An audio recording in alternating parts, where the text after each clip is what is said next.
السلام علیکم ورحمۃ اللہ وبرکاتہ۔ بسم اللہ الرحمن الرحیم۔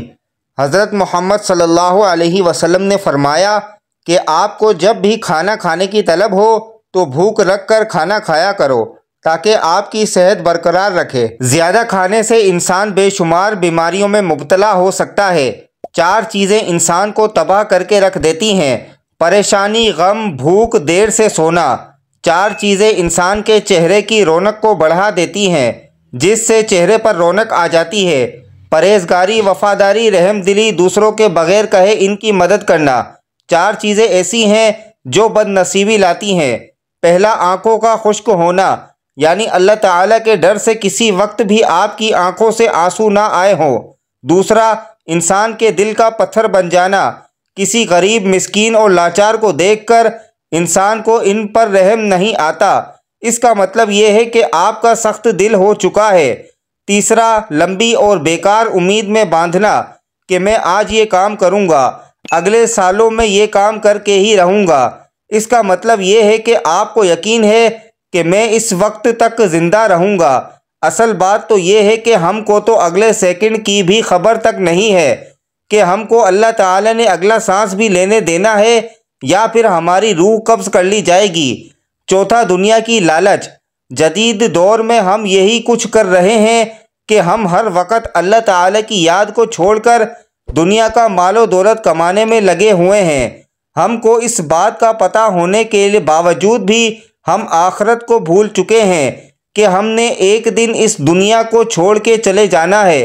حضرت حذیفہ رضی اللہ تعالی عنہ سے مروی ہے کہ حضرت محمد مصطفیٰ صلی اللہ علیہ وسلم کا فرمان ہے کہ ایک آدمی کے مرنے کا وقت پاس آیا۔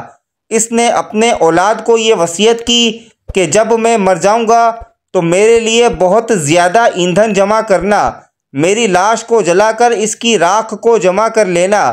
جس دن تیز آندھی چل رہی ہوگی میری راکھ کو اس دن ہوا میں اڑا دینا۔ اس کی اولاد نے اپنے باپ کی وصیت پر عمل کیا۔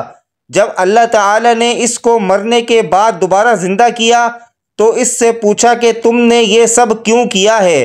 اس نے جواب دیا، اے اللہ تعالیٰ، مجھے آپ سے ڈر لگتا تھا جس کی وجہ سے میں نے یہ سب کچھ کیا ہے۔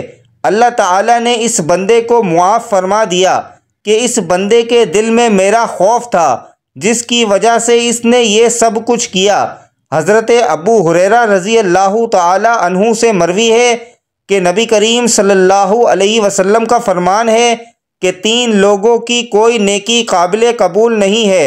نمبر 1، وہ غلام جو اپنے مالک کو چھوڑ کر بھاگ جائے، جب تک وہ اپنے مالک کے پاس نہیں آتا ہے اس کی کوئی نیکی قبول نہیں ہوتی ہے۔ ایسی عورت جس سے اس کا شوہر ناراض ہو۔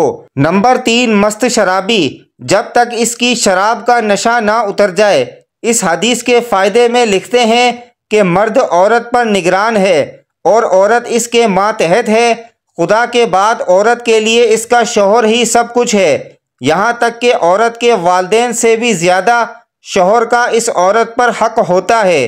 اگر مذہب میں اللہ تعالیٰ اپنے علاوہ کسی کو سجدہ کرنے کی اجازت دیتا تو اللہ تعالیٰ عورت کو حکم دیتا کہ وہ اپنے شوہر کو سجدہ کرے۔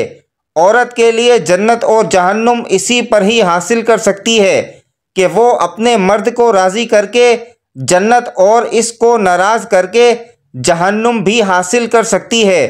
حضور نبی کریم صلی اللہ علیہ وآلہ وسلم نے فرمایا کہ 3 آدمیوں کا گھر خدا جنت میں بنائے گا۔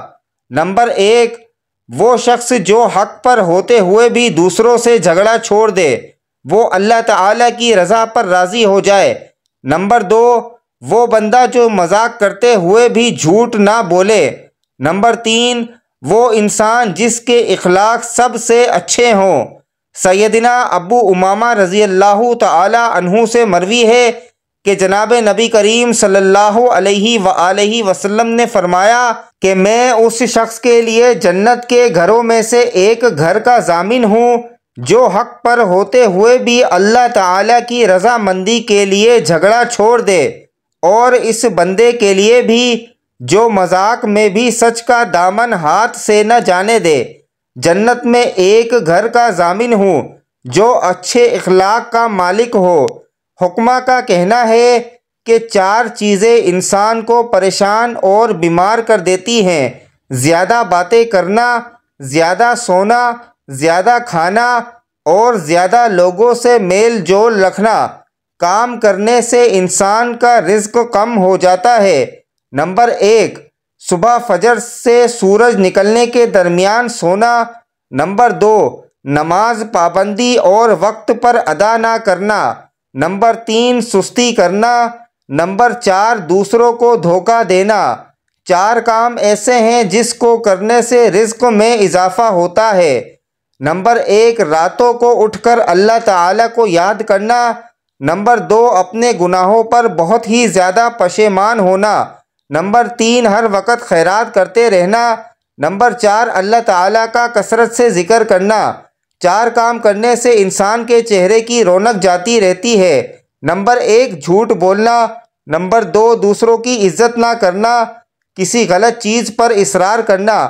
نمبر 3، کم علم ہونے کے باوجود بھی بحث و مباحثہ جاری رکھنا۔ نمبر 4، کسی غلط چیز کو بے باکی سے کرنا۔ مہمان نوازی کے لیے اللہ تعالیٰ نے بے شمار انعامات رکھے ہوئے ہیں۔ مہمانوں کی مہمان نوازی کرنا اللہ تعالیٰ کے پیارے بندوں کا شیوا ہے۔ اسلام میں مہمان نوازی کو بہت ہی بڑا درجہ دیا گیا ہے۔ اللہ تعالیٰ نے مہمان کا احترام کرنے کو خاص تاکید کی ہے۔ نبی اکرم صلی اللہ علیہ وسلم نے فرمایا، جو اللہ تعالیٰ اور آخرت کے دن پر یقین کرتا ہے، اس بندے کو مہمان کی تکریم کرنی چاہیے، اس کو اس کا حق ادا کرنا چاہیے۔ پوچھا گیا کہ اس کا حق کیا ہے؟ فرمایا گیا کہ 1 دن اور 1 رات اور ضیافت 3 دن کے لیے ہے، اس کے بعد صدقہ و خیرات۔ اور مسلم کی روایت میں ہے، کسی مسلمان کے لیے جائز نہیں ہے کہ وہ اپنے بھائی کے پاس اتنا زیادہ ٹھہرے حتیٰ کہ اسے گناہگار کر دے۔ ایک صحابی نے عرض کیا، یا رسول اللہ صلی اللہ علیہ وسلم، اس کو گناہگار کیسے کرے گا؟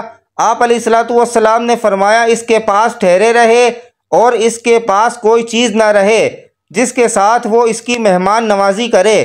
جادو سے حفاظت کا بہت ہی مجرب نسخہ۔ روزانہ بلا ناغہ یہ 8 اعمال کیجئے۔ اگر آپ پر کسی نے جادو کیا ہوگا تو وہ جادو جڑ سے ختم ہو جائے گا۔ اس کے بعد کوئی بھی آپ پر جادو کا اثر نہیں رہے گا۔ نمبر 1، 11 مرتبہ درود شریف پڑھ لیجئے۔ نمبر 2، سورہ فاتحہ 3 بار پڑھ لیجئے۔ نمبر 3، چاروں کل 3 بار پڑھ لیجئے۔ نمبر 4، آیت الکرسی 3 مرتبہ پڑھ لیجئے۔ آخر میں 11 بار درود شریف پڑھ لیجئے۔ آپ پر کسی جادو کا اثر نہیں ہوگا۔ اگر آپ پر جادو ہے تو وہ بالکل ختم ہو جائے گا۔ اللہ تعالیٰ ہمیں بہتر عمل کرنے کی توفیق عطا فرمائے۔ اللہ تعالیٰ ہمیں دین کی مکمل سمجھ نصیب فرمائے۔ آمین یا رب العالمین۔ ناظرین، کمنٹ باکس میں اللہ تعالیٰ کے 99 ناموں میں سے ایک نام ضرور ٹائپ کریں۔ شکریہ۔